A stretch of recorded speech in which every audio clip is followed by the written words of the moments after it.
Partie 2. Miss C, la vieille dame anglaise aux cheveux blancs et pleine de distinction, était sans conteste la présidente d'honneur de notre table.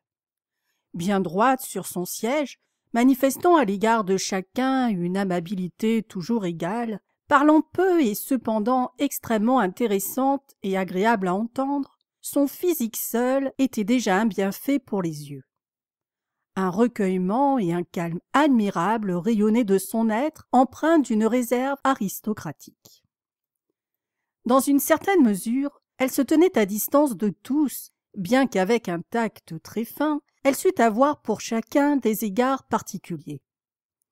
Le plus souvent, elle s'asseyait au jardin avec des livres, parfois elle jouait au piano et ce n'était que rarement qu'on la voyait en société ou engagée dans une conversation animée.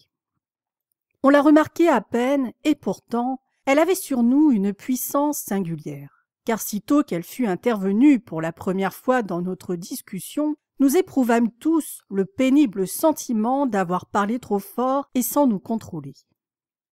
Miss C avait profité de l'interruption désagréable qu'avait causée le monsieur allemand en se levant brusquement de sa place avant de se rasseoir calmée. À l'improviste, elle leva ses yeux gris et clairs, me regarda un instant avec indécision pour réfléchir ensuite à la question avec la quasi-précision d'un expert. « Vous croyez donc, si je vous ai bien compris, que madame Henriette, qu'une femme peut, sans l'avoir voulu, être précipitée dans une aventure soudaine? Qu'il y a des actes qu'une telle femme aurait elle-même tenus pour impossibles une heure auparavant et dont elle ne saurait être rendue responsable? Je le crois absolument, madame. Ainsi donc, tout jugement moral serait complètement sans valeur et toute violation des lois de l'éthique justifiée? Si vous admettez réellement que le crime passionnel, comme disent les Français, n'est pas un crime, pourquoi conserver des tribunaux? Il ne faut pas beaucoup de bonne volonté, et vous avez une bonne volonté étonnante, ajouta-t-elle en souriant légèrement, pour découvrir dans chaque crime une passion, et grâce à cette passion, une excuse. Le ton clair et en même temps presque enjoué de ses paroles me fit un bien extraordinaire. Imitant malgré moi sa manière objective, je répondis mi-plaisant, mi-sérieux. À coup sûr, les tribunaux sont plus sévères que moi en ces matières. Ils ont pour mission de protéger implacablement les mœurs et les conventions générales. Cela les oblige à condamner au lieu d'excuser. Mais moi, simple particulier, je ne vois pas pourquoi, de mon propre mouvement, j'assumerai le rôle du ministère public. Je préfère être défenseur de profession. J'ai personnellement plus de plaisir à comprendre les hommes qu'à les juger. Miss C me regarda un certain temps, bien en face, avec ses yeux clairs et gris, et elle hésita. Je craignais déjà qu'elle ne m'eût pas très bien compris, et je me disposai à lui répéter en anglais ce que j'avais dit. Mais avec une gravité remarquable et comme dans un examen, elle continua ses questions. « Ne trouvez-vous donc pas méprisable ou odieuse une femme qui abandonne son mari et ses enfants pour suivre un individu quelconque dont elle ne peut pas encore savoir s'il est digne de son amour? Pouvez-vous réellement excuser une conduite si risquée et si inconsidérée chez une femme qui, après tout, n'est pas des plus jeunes et qui devrait avoir appris à se respecter, ne fût-ce que par égard pour ses enfants? Je vous répète, madame, fis-je en persistant, que je me refuse à prononcer un jugement ou une condamnation sur un cas pareil. Mais devant vous, je puis tranquillement reconnaître que tout à l'heure, j'ai un peu exagéré. Cette pauvre madame Henriette n'est certainement pas une héroïne. Elle n'a même pas une nature d'aventurière, et elle n'est rien moins qu'une grande amoureuse. Autant que je la connaisse, elle ne me paraît qu'une femme faible et ordinaire, pour qui j'ai un peu de respect parce qu'elle a courageusement suivi sa volonté, mais pour qui j'ai encore plus de compassion parce qu'à coup sûr demain, si ce n'est pas déjà aujourd'hui, elle sera profondément malheureuse. Peut-être a-t-elle agi sottement. De toute façon, elle s'est trop hâtée, mais sa conduite n'a rien de vil ni de bas, et après, comme avant, je dénie à chacun le droit de mépriser cette malheureuse femme. Et vous-même, aviez-vous encore autant de respect, autant de considération pour elle? Ne faites-vous pas de différence entre la femme honnête en compagnie de qui vous étiez avant-hier et cette autre qui a décampé hier avec un homme totalement étranger? Aucune, pas la moindre, non, pas la plus légère. Is that so? Malgré elle, elle s'exprima en anglais tant l'entretien paraissait l'intéresser singulièrement. Et après un court moment de réflexion, son regard clair se leva encore une fois, interrogateur sur moi. « Et si demain vous rencontriez madame Henriette, par exemple à Nice, au bras de ce jeune homme, la salueriez-vous encore ? » ?»« Certainement. »« Et lui parleriez-vous ? » ?»« Certainement. » »« Si vous étiez marié, présenteriez-vous à votre épouse une femme pareille, tout comme si rien ne s'était passé ? » ?»« Certainement. »« Would you really ? » dit-elle de nouveau en anglais avec un étonnement incrédule et stupéfait. « Surely I would » répondis-je également en anglais sans m'en rendre compte. Miss C. se tut. Elle paraissait toujours plongée dans une intense réflexion, et soudain elle dit, tout en me dévisageant, comme étonnée de son propre courage. « I don't know if I would. Perhaps I might do it also. » Et pleine de cette assurance indescriptible avec laquelle seuls des Anglais savent mettre fin à une conversation, d'une manière radicale et cependant sans grossière brusquerie, elle se leva et me tendit amicalement la main. Grâce à son intervention, le calme était rétabli et en nous-mêmes, nous lui étions tous reconnaissants de pouvoir encore, bien qu'adversaires l'instant d'avant, nous saluer assez poliment en voyant la tension dangereuse de l'atmosphère se dissiper sous l'effet de quelques faciles plaisanteries. Bien que notre discussion se fût terminée courtoisement, il n'en subsista pas moins, après cet acharnement et cette excitation, une légère froideur entre mes contradicteurs et moi. Le couple allemand se montrait réservé, tandis que l'Italien se complaisait à me demander sans cesse, les jours suivants, avec un petit air moqueur, si j'avais des nouvelles de la cara signora Henrietta. Malgré l'urbanité apparente de nos manières, il y avait à notre table quelque chose d'irrévocablement détruit dans la loyauté et la franchise de nos rapports. La froideur ironique de mes anciens adversaires m'était rendue plus frappante par l'amabilité toute particulière que Miss C. me manifestait depuis cette discussion. Elle, qui d'habitude était de la plus extrême discrétion et qui, en dehors des repas, ne se laissait presque jamais aller à une conversation avec ses compagnons de table, elle trouva alors plusieurs fois l'occasion de m'adresser la parole dans le jardin, et je pourrais presque dire de m'honorer en me distinguant, car la noble réserve de ses manières conférait à un entretien particulier le caractère d'une faveur spéciale. Oui, pour être sincère, je dois dire qu'elle me recherchait vraiment et qu'elle saisissait chaque occasion d'entrer en conversation avec moi, et cela si visiblement que j'aurais pu en concevoir des pensées vaniteuses et étranges si elle n'eût pas été une vieille dame à cheveux blancs. Mais chaque fois que nous parlions ainsi, notre conversation revenait inéluctablement à notre point de départ, à madame Henriette. Miss C. paraissait prendre un plaisir secret à accuser de manque de sérieux et de tenue morale cette femme oublieuse de son devoir. Mais en même temps, elle paraissait se réjouir de la fidélité avec laquelle ma sympathie était restée du côté de cette femme fine et délicate, et de voir qu'à chaque fois, rien ne pouvait m'amener à renier cette sympathie. Toujours à l'orienter nos entretiens dans ce sens. Finalement, je ne savais plus que penser de cette insistance singulière et presque empreinte de spleen.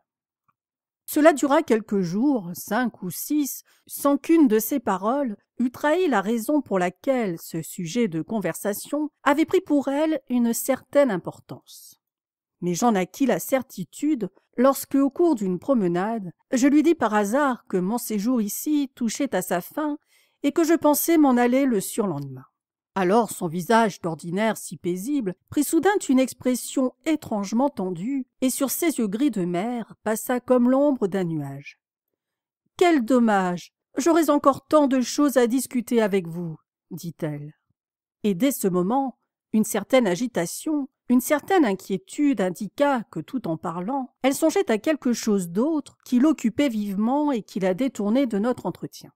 Puis cet état d'absence sembla la gêner elle-même, car après un silence soudain, elle me tendit brusquement la main en déclarant « Je vois que je ne puis pas m'exprimer clairement ce que je voudrais vous dire. Je préfère vous écrire. » Et, d'un pas plus rapide que celui que j'étais habitué à lui voir, elle se dirigea vers l'hôtel. Effectivement, le soir, peu de temps avant le dîner, je trouvai dans ma chambre une lettre d'une écriture énergique et franche, bien à elle. Malheureusement, j'ai fait montre d'une certaine insouciance concernant la correspondance reçue dans mes années de jeunesse, si bien que je ne puis pas reproduire le texte même de sa lettre, je dois me contenter d'en indiquer à peu près la teneur, où elle me demandait si elle pouvait se permettre de me raconter un épisode de sa vie. Cet événement, écrivait-elle, était si ancien qu'il ne faisait pour ainsi dire plus partie de sa vie actuelle, et du fait que je partais dès le surlendemain, il lui devenait plus facile de parler d'une chose qui, depuis plus de 20 ans, l'avait occupé et tourmenté intérieurement. Si donc un tel entretien ne m'était pas importun, elle me priait de lui accorder 1 heure. Cette lettre, dont je n'esquisse ici que le contenu, me fascina extraordinairement. Son anglais à lui seul lui donnait un haut degré de clarté et de fermeté. Néanmoins, il ne me fut pas aisé de trouver une réponse et je déchirai 3 brouillons avant de lui répondre. C'est pour moi un honneur que vous m'accordiez tant de confiance et je vous promets de répondre sincèrement au cas où vous me le demanderiez. Naturellement, il va sans dire que vous restez libre de ce que vous voudrez me confier. Mais ce que vous me raconterez, racontez-le à vous et à moi avec une entière vérité. Je vous prie de croire que je considère votre confiance comme une exceptionnelle marque d'estime. Le soir même, mon billet passa dans sa chambre et le lendemain matin, je trouvai cette réponse. Vous avez parfaitement raison. La vérité à demi ne vaut rien, il la faut toujours entière. Je rassemblerai toutes mes forces pour ne rien dissimuler vis-à-vis de moi-même ou de vous. Venez après dîner dans ma chambre. À 67 ans, je n'ai à craindre aucune fausse interprétation, car dans le jardin ou dans le voisinage des gens, je ne puis parler. Croyez-moi, il ne m'a pas été facile de me décider. Avant la fin de la journée, nous nous vîmes encore à table et nous conversâmes gentiment de choses indifférentes. Mais dans le jardin déjà, me rencontrant, elle m'évita avec une confusion visible et ce fut pour moi pénible et touchant à la fois de voir cette vieille dame aux cheveux blancs s'enfuir devant moi, craintive comme une jeune fille dans une allée de pins parasols. Le soir, à l'heure convenue, je frappai à sa porte, elle s'ouvrit aussitôt. La chambre était plongée dans une certaine pénombre. Seule une petite lampe sur la table jetait un cône de lumière jaune dans la pièce, où régnait déjà une obscurité crépusculaire. Sans aucun embarras, Miss C vint à moi m'offrir un fauteuil et s'assit en face de moi. Chacun de ses mouvements, je le sentais bien, était étudié. Mais il y eut une pause, manifestement involontaire, celle qui précède une résolution difficile, pause qui dura longtemps, très longtemps, et que je n'osais pas rompre en prenant la parole parce que je sentais qu'ici, une volonté forte luttait énergiquement contre une forte résistance. Du salon au-dessous montaient parfois en tourbillonnant les sons affaiblis et décousus d'une valse, et j'écoutais avec une grande tension d'esprit, comme pour ôter à ce silence un peu de son oppression. Elle aussi semblait être désagréablement affectée par la dureté antinaturelle de ce silence, car soudain elle se ramassa comme pour s'élancer, et elle commença. « Il n'y a que la première parole qui coûte. Je me suis préparée depuis déjà 2 jours à être tout à fait claire et véridique. J'espère que j'y réussirai. Peut-être ne comprenez-vous pas encore pourquoi je vous raconte tout cela à vous qui m'êtes étrangers, mais il ne se passe pas une journée, à peine 1 heure, sans que je pense à cet événement. Et vous pouvez en croire la vieille femme que je suis, si je vous dis qu'il est intolérable de rester le regard fixé, sa vie durant, sur un seul point de son existence, sur un seul jour. Car tout ce que je vais vous raconter occupe une période de seulement 24 heures sur 67 ans. Et je me suis moi-même souvent dit jusqu'au délire, quelle importance si on a eu un moment de folie, un seul. Mais on ne peut se débarrasser de ce que nous appelons, d'une expression très incertaine, la conscience, et lorsque je vous ai entendu examiner si objectivement le cas Henriette, j'ai pensé que peut-être cette façon absurde de me tourner vers le passé et cette incessante accusation de soi-même par moi-même prendraient fin si je pouvais me décider à parler librement devant quelqu'un de ce jour unique dans ma vie. Si au lieu d'être de religion anglicane, j'étais catholique, il y a longtemps que la confession m'aurait fourni l'occasion de me délivrer de ce secret. Mais cette consolation nous est refusée, et c'est pourquoi je fais aujourd'hui cette étrange tentative de m'absoudre moi-même en vous prenant pour confident. Je sais que tout cela est très singulier, mais vous avez accepté sans hésiter ma proposition, et je vous en remercie.